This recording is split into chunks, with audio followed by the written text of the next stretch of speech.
Hello everyone, इस वाले episode के स्टार्टिंग में हम उनके क्लास को देखते हैं। उन लोगों का अब थर्ड ईयर स्पोर्ट फेस्टिवल शुरू हो गए थे, जहां टीचर उन्हें इस साल जीतने के लिए मोटिवेट करने के लिए स्पीच दे रही होती है। स्पीच खत्म होने के बाद इचिकावा के पास एक लड़का आकर उसे अपने कॉस्प्ले गेम में एक नाइट बनने के लिए कहता है, क्योंकि वो हाइट में काफी छोटा और सबसे कमजोर लग रहा था। मगर यामादा उसे कहती है कि वो कमजोर नहीं है। जैसे ही वो यामादा को देखता है वो वहाँ से चला जाता है। उसके बाद इचिकावा अदाची से टॉयलेट में मिलता है, जहाँ पे अदाची लड़कियों के बारे में ये बातें कर रहा था। फिर अदाची उसे पूछता है कि क्या तुम्हें याद है पिछले साल तुम्हारे और यामादा के बीच रेस में क्या हुआ था, जिस पर अदाची याद करने लगता है कि कैसे रेस के दौरान यामादा गिरने वाली होती है तो इचिकावा जानबूझ के उसके नीचे आ जाता है और यामादा उसके ऊपर गिर जाती है। इचिकावा कहता है कि मैं तो उस किस्से को कब भूल गया था। फिर अदाची भी कुछ सोचते हुए कहता है कि मुझे तभी रियलाइज हो गया था कि यामादा कितनी खूबसूरत है, तभी से मैं उसे पसंद करने लगा हूँ। मगर इचिकावा तो उसकी बात सुने बिना पहले से ही वहाँ से चला गया था। चलते हुए इचिकावा भी यामादा के नशे में चल रहा था,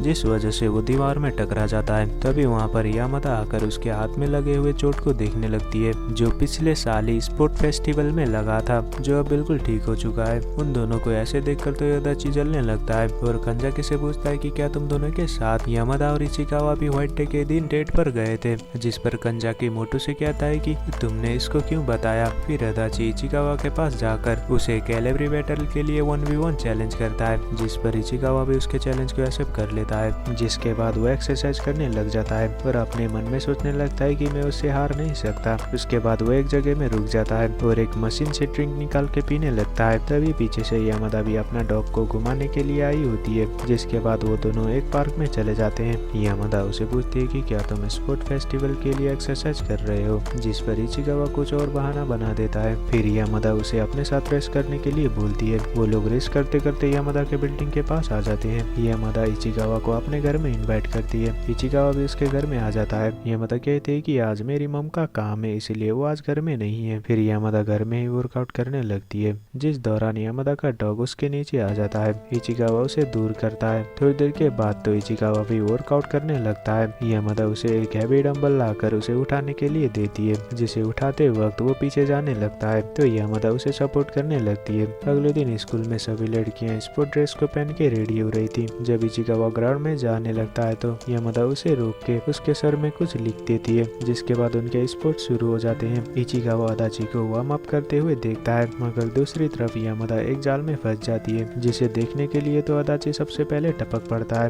उसे देखकर इचिकावा सोचने लगता है कि ये कभी सुधरने नहीं वाला, इसलिए वो उसे देखने से रोकने लगता है। जहाँ यामादा भी उन दोनों को देख रही थी, तभी अदाची इचिकावा से कहता है कि तुम हमेशा मेरे रास्ते में आते हो। जो सुन के तो वो इचिकावा को कोई बोल नहीं पाता। जब उन दोनों की कैलिबर बैटल होने लगती है तो बारिश की वजह से वो थोड़ी देर रुक जाती है, मगर कुछ देर बाद अदाची अपने टीचर के पास आकर उन्हें मैच स्टार्ट करने के लिए कहता है। इचिकावा भी उन्हें मैच स्टार्ट करने के लिए कहता है, जिसके बाद अदाची और इचिकावा की टीम रेडी हो जाती है। फिर उन दोनों टीम के बीच मुकाबला शुरू हो जाता है। मैच के ही दौरान अदाची कहता है कि मैं यामादा को पसंद करता हूँ, मगर इचिकावा कहता है कि वो हम दोनों की औकात से बाहर है। वो एक मेहनती लड़की है, वो अपने ड्रीम को फॉलो करती है। उसे क्यूट और खूबसूरत दिखने से तुम उसे पसंद नहीं कर सकते। जो सुन के तो अदाची वहीं रुक जाता है और हार मान लेता है, मगर इचिकावा कहता है कि मैं भी उसे पसंद करता हूँ और तुमने ही मुझे चैलेंज करा था, तो तुम्हें अब मुझसे लड़ना होगा। वो उसे मोटिवेट करने लगता है। बाहर बारिश गिरने की वजह से बाकी सारी लड़कियां तो स्कूल के अंदर चली जाती है, मगर यामादा और उसकी दोस्त वहीं उन दोनों का मैच देखने लगती है। फिर अदाची इचिकावा के ऊपर छलांग लगा देता है। तभी वहाँ रिवील होता है कि इचिकावा के सर में तो यामादा ने उसका फर्स्ट नेम लिखा होता है, जो देखकर तो अदाची बिल्कुल शॉक हो जाता है और दोनों एक साथ नीचे गिर जाते हैं। यामादा जल्दी से भाग के इचिकावा के पास आ जाती है। उसके बाद नर्सिंग रूम में अदाची की मॉम इचिकावा की मलहम पट्टी कर रही थी, क्योंकि वो एक नर्स होती है। जब यामादा वहाँ आती है तो अदाची वहाँ से बाहर जाने लगता है। तभी वहाँ डोरो आकर उसके सर पे टॉवल रख देती है और वो वहाँ से चली जाती है। इचिकावा की बहन भी नर्सिंग रूम में जाने लगती है तो अदाची उसे देखकर उसे पूछता है कि क्या तुम इचिकावा की बहन हो, जिस पर काना तो उसे रूडली जवाब देती है कि तुम्हें इससे क्या मतलब। जो सुन के तो वो काफी ज्यादा शॉक हो जाता है, मगर जब काना भी इचिकावा और यामादा को बातें करते हुए सुनती है तो वो भी उन दोनों को अकेले छोड़ देती है और बाहर आ जाती है। यामादा उसे लंच खाने के लिए देती है। जब इचिकावा उसे खाता है तो उसे काफी ज्यादा अच्छा लगने लगता है। वो यामादा को भी एक पीस खिला देता है। जाने से पहले यामादा इचिकावा से ये कह के चली जाती है कि वो गेम के दौरान काफी ज्यादा कूल लग रहा था। इसी के साथ ये एपिसोड यहीं पर खत्म हो जाता है।